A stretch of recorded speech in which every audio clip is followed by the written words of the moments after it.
Report from the wood stack. Before, I had never thought that life in the countryside revolved so much around wood. That in addition to one's work and everything else that must be done and taken care of in the home, the wood must also be taken care of. Every week, several boxes of wood must be brought in so that you have it ready when you need to make a fire, which you need every day during winter.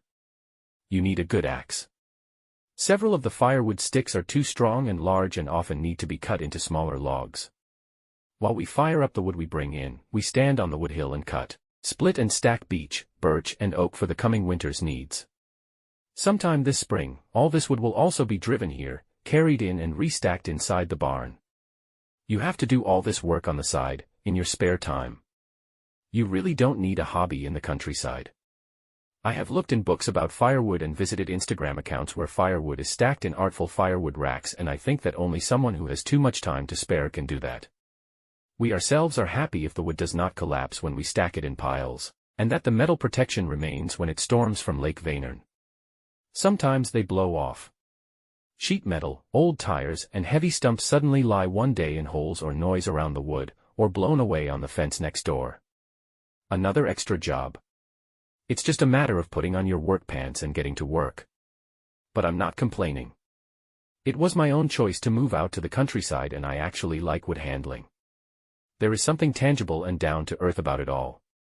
And finally, it will generate heat when we need it, and so far no one has died from manual labor.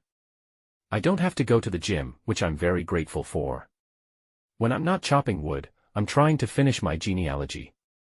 Among other things, I write about my father's aunt, Astrid, who took care of the whole family's laundry in the small croft. All year round, with the laundry loaded on a bicycle, she walked a kilometer through the forest to a lake to rinse it. Her brothers took care of the forest work and thus also the wood. I think that's how people lived in small cramped quarters until very recently, and their days and weeks were filled with laundry and firewood. In a way, we are therefore hooking into history here in the countryside, when we cut and stack our wood as has been done throughout the ages. There is something nice about that.